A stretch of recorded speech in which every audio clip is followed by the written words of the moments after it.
Paz do Senhor, amados irmãos. Quem vos fala é o pastor Josivaldo e estaremos estudando a lição que será ministrada pessoalmente no dia 2 de março, que tem por título Quem é o Espírito Santo? É a lição de número 9, que faz parte da temática sobre apologética cristã. Portanto, hoje nós vamos estudar a lição que fala sobre a terceira pessoa da Trindade. Muitos teólogos vão chamar o século XXI do século do Espírito Santo. Isso devido ao surgimento e o disseminamento do pentecostalismo, juntamente com o crescimento da dispensação. Isso deu ênfase, muitas vezes, ao estudo da terceira pessoa da Trindade. Mas essa consolidação da doutrina do Espírito Santo, no processo de estudo da cristandade, teve que passar por um amadurecimento. E esse amadurecimento doutrinal da terceira pessoa da Trindade se deu em paralelo com o estudo da cristologia nos primeiros 4 séculos da era cristã. Portanto, quando nós estudamos a doutrina do Espírito Santo, nós temos que colocar em paralelo com a doutrina de Cristo que foi debatida nos concílios ecumênicos iniciais da Igreja. Nós vimos nas lições anteriores que, no concílio de Nicéia, em 325, nós tivemos o debate sobre a identidade de Cristo, a divindade de Cristo. Mas o credo de Nicéia, ao terminar as suas assertações sobre essa pessoa de Cristo, simplesmente terminou de modo vago, sem nenhuma definição sobre quem é o Espírito Santo. Portanto, devido a essa indefinição da terceira pessoa da Trindade, também devido ao surgimento e ao crescimento logo após do arianismo, que, mesmo sendo rechaçado no Concílio de Nicéia, ele continuou forte dentro do Império Romano, e nesse período também nós temos a questão de em que sentido o Cristo tinha a mesma substância ou era consubstancial do Pai. Essas 3 indefinições levou a um conflito doutrinal que só foi resolvido no ano de 381, no Concílio de Constantinopla, onde a doutrina do Espírito Santo veio ser a consolidada. E a terceira pessoa da Trindade, ela foi considerada, nesse Concílio de Constantinopla, como consubstancial com o Pai e o Filho. Portanto, entre o Concílio de Nicéia, em 325, e o Concílio de Constantinopla, temos aproximadamente aí uns 50 anos de conflito para se chegar a essa consolidação doutrinal da terceira pessoa do Espírito Santo. E é sobre essa pessoa que nós vamos dar início nesse estudo, nessa domingo, do dia 2 de março. Vamos passar para a próxima tela, onde o texto áureo ele vai dizer: ora, este Senhor é o Espírito, e onde está o Espírito do Senhor, aí a liberdade. 2 Coríntios, capítulo 3, versículo 17. Próximo slide fala da verdade prática. É necessário primeiro conhecer a verdadeira identidade do Espírito Santo à luz da Bíblia para podermos, então, defender. Portanto, se queremos dar uma razão convincente da nossa fé, nós temos que conhecer quem é essa pessoa da Trindade, que é o Espírito Santo.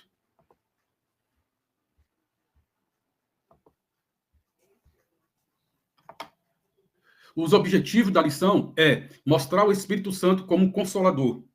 O segundo ponto é correlacionar a deidade, os atributos e a obra do Espírito Santo. E o terceiro objetivo é identificar as heresias antigas e as formas como elas se apresentam atualmente. Vamos passar para o próximo. Então, nós vamos falar sobre a pessoa do Espírito Santo. E o texto áureo, como foi falado já, né, capítulo 2 de 2 Coríntios, a temática é mostrar o Consolador, esclarecer a sua divindade, sua deidade, atributos e obra, e identificar as heresias antigas e as novas. O ponto-chave que nós vamos estudar aqui é o credo.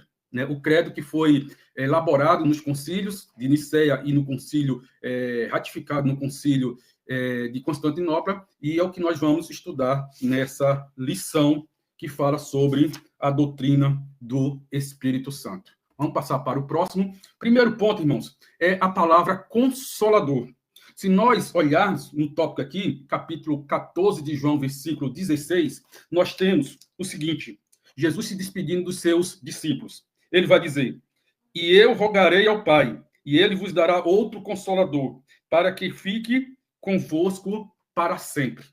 Quando nós estudamos, vemos a análise dessa palavra consolador na Bíblia, nós somos levados a entender a etimologia da palavra. Ora, a palavra parakletos, que é a palavra grega para consolador, ela tem um prefixo, que é o prefixo para. O prefixo para dá a ideia de estar ao lado de alguém.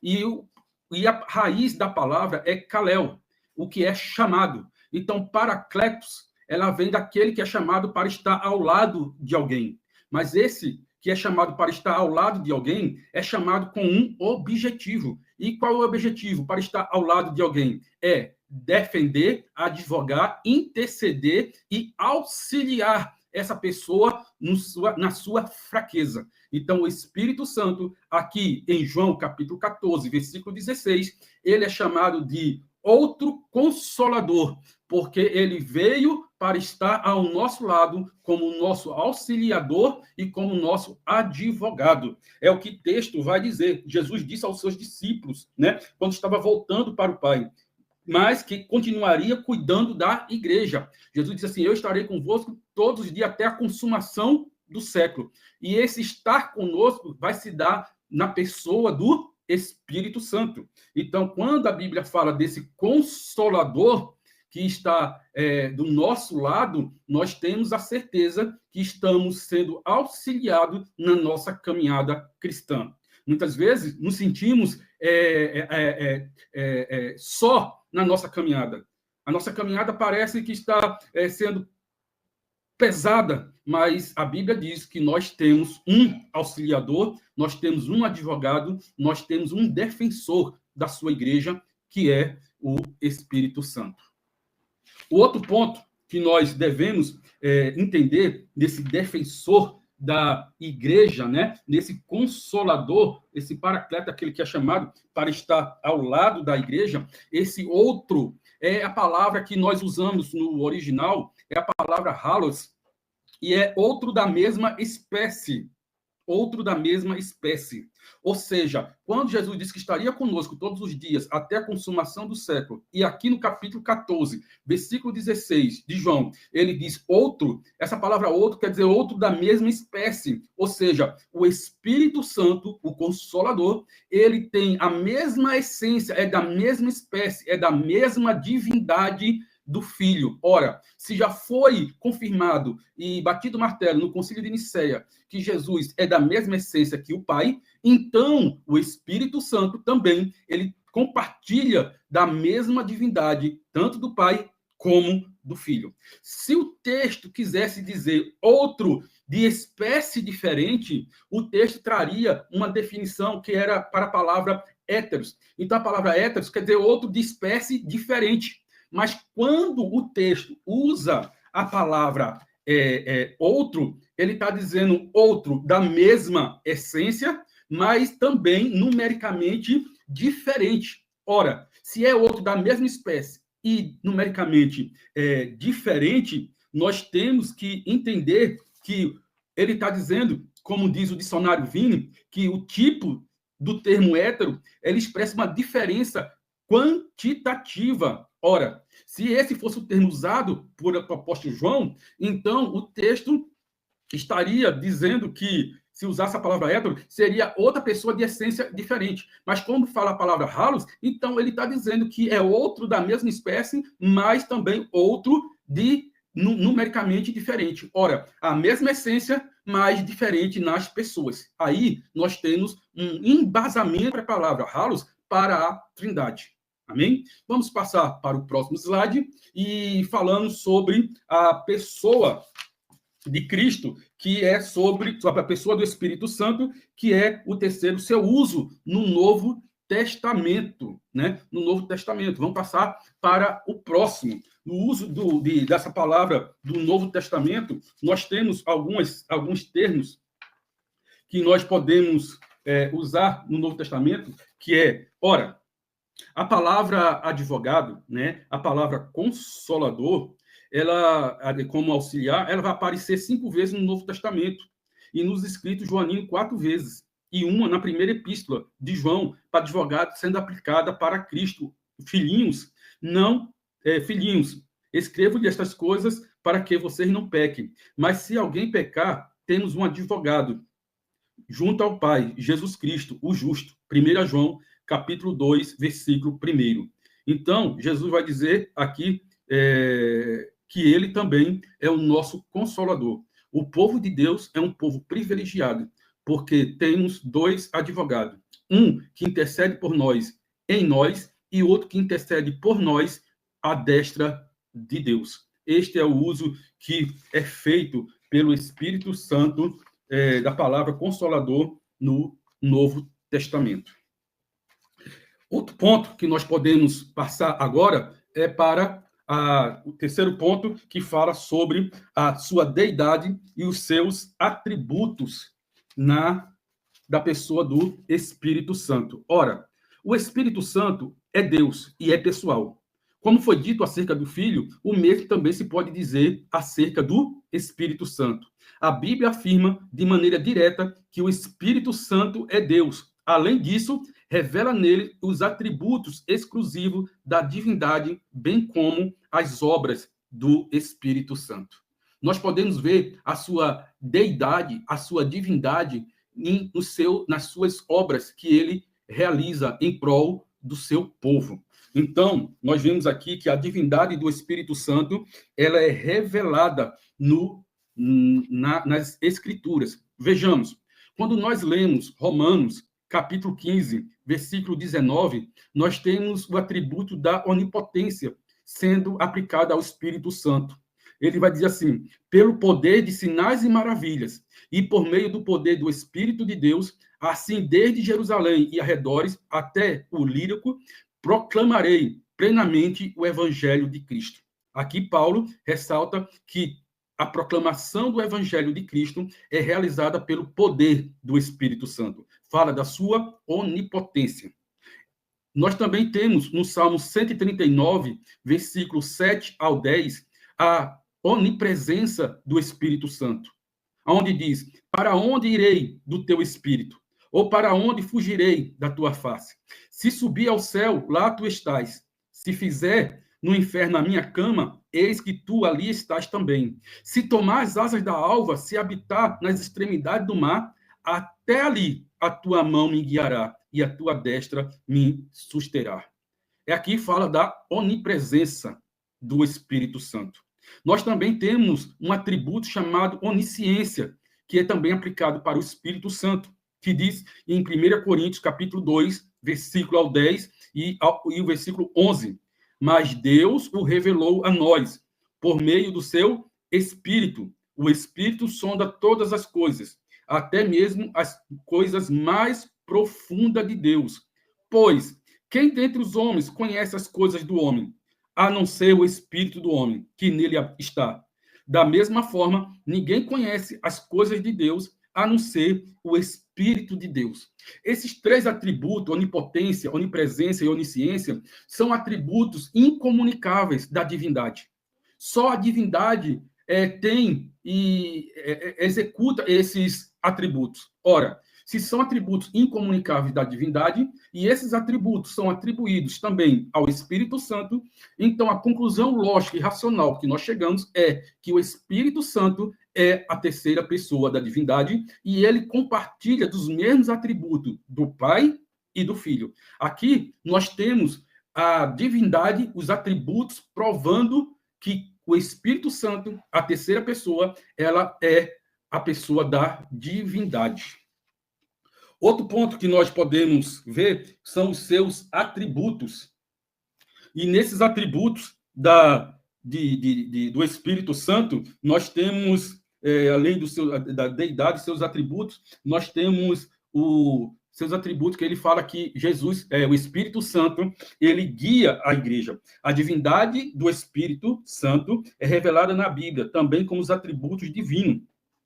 E nesses atributos, nós temos a compartilhamento da essência da sua divindade com o Pai e com o Filho.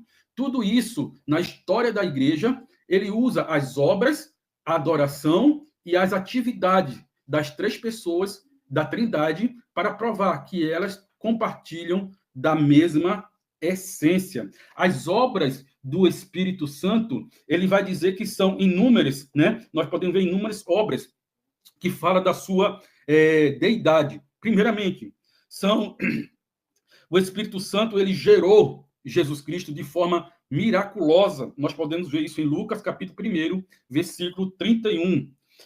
Vemos também que ele guia o povo de Deus. Ora, quem guia o povo de Deus de forma sobrenatural só pode ser algo sobrenatural, alguém sobrenatural. E esse alguém é o Espírito de Deus. Nós temos isso em Gálatas, capítulo 6, versículo 8, que diz assim: quem semeia para a sua carne, da carne colherá destruição, mas quem semeia para o Espírito, do Espírito colherá a vida eterna. Aqui nós temos o Espírito Santo guiando o seu povo em santidade, né? O Espírito Santo, então, como uma pessoa divina, ele guia, ele tem obras divinas, assim como o Pai e também como o Filho. Nós podemos aqui, irmãos, trazer também para a classe sobre a pessoa do Espírito Santo. Quando nós estudamos essa parte que fala sobre a pessoa do Espírito Santo, a palavra que é usada no grego é a palavra para espírito, é a palavra pneuma. No grego, nós só temos 3 gêneros: o gênero masculino, o gênero feminino e o gênero neutro. Quando diz que ele enviará o seu espírito e este convencerá o homem do pecado, do juízo, ele usa espírito aí, que é um gênero neutro, mas coloca um pronome demonstrativo no masculino. Ora, se a concordância gramatical tivesse que ser certa, como nós fazemos no português, o pronome teria que ser um pronome neutro. O este teria que ser um pronome neutro, seria isto. Mas o termo que é usado é um termo para pessoas do gênero masculino, este espírito, que convencerá o mundo. Então, este que é usado no masculino, diferente de pneuma, que está no neutro, este serve para reforçar mais ainda que o espírito não é algo imaterial, impessoal, mas é uma pessoa que tem personalidade.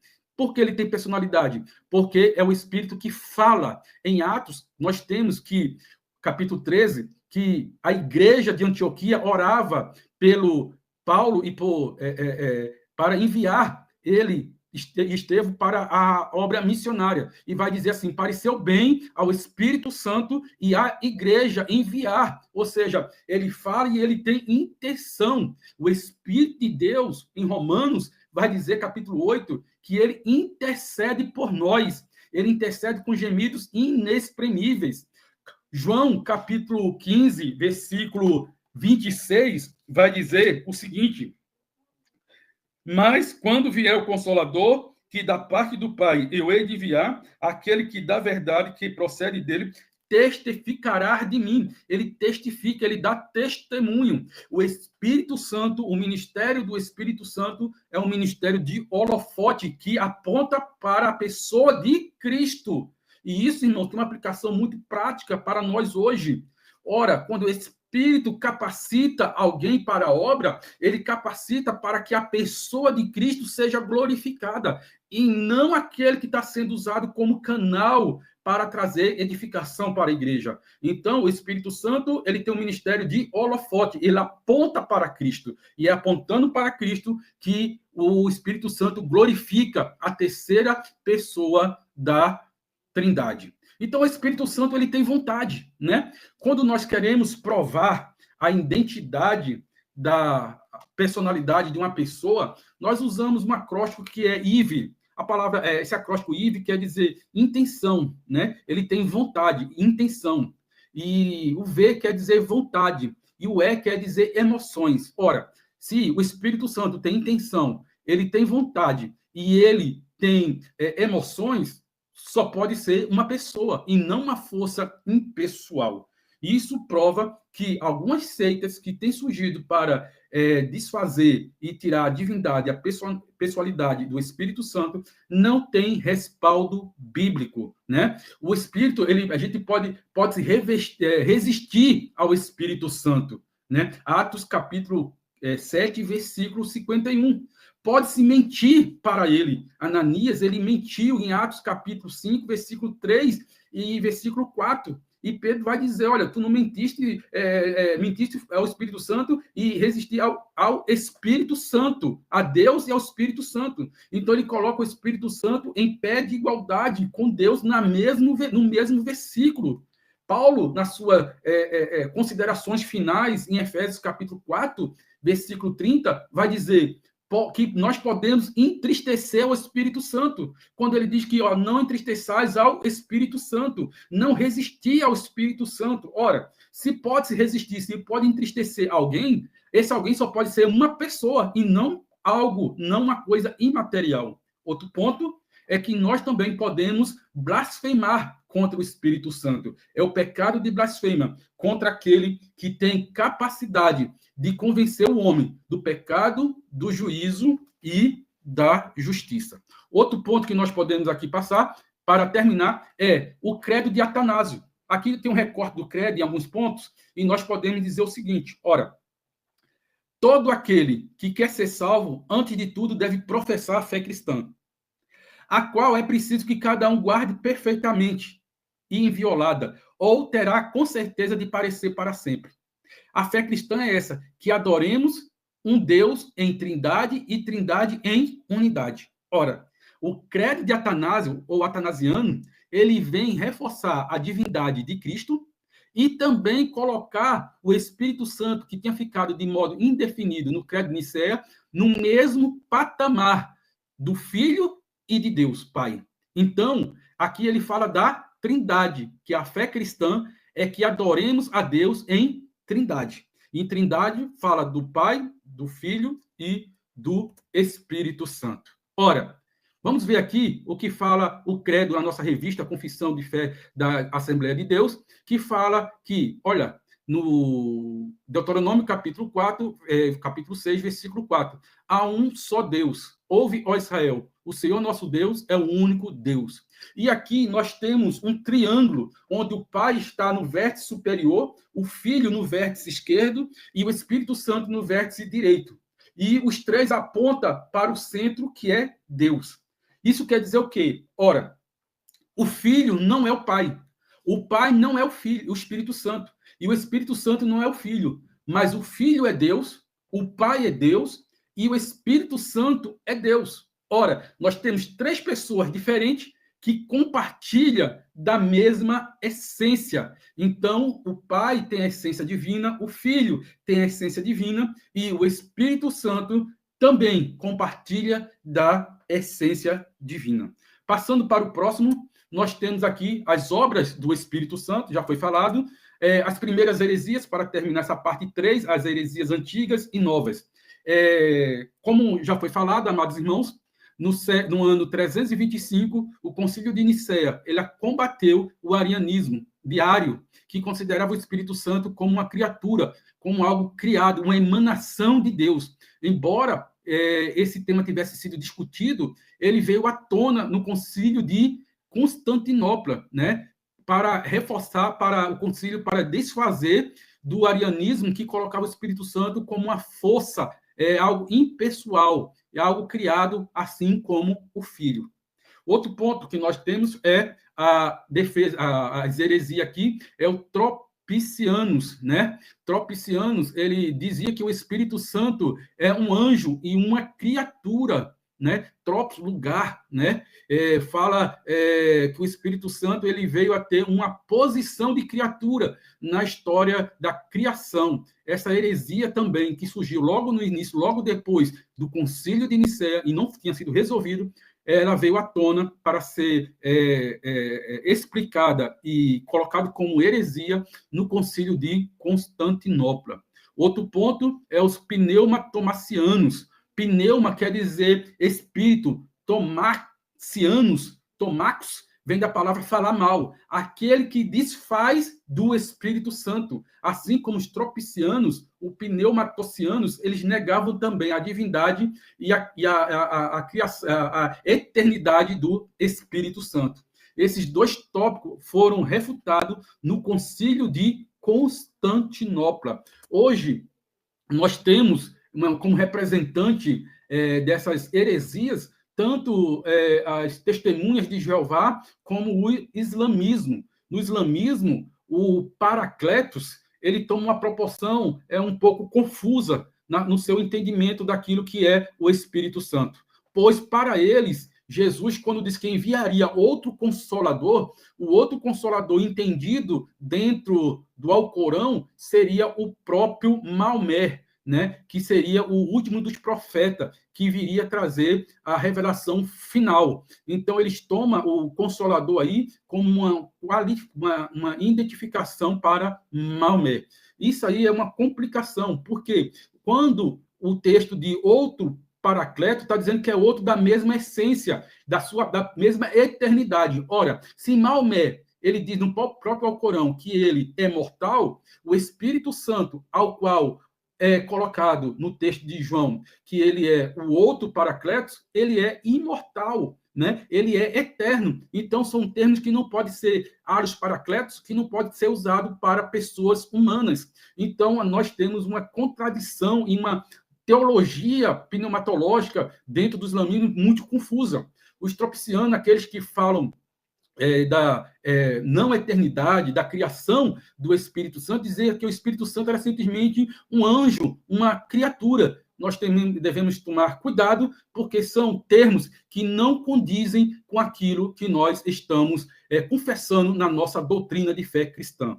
Que Deus abençoe a todos, que podemos ter uma revista, uma lição da escola dominical proveitosa e que possamos aprender da palavra de Deus para responder com mansidão a todos aqueles que pedirem a razão da nossa fé. Que Deus abençoe e até na lição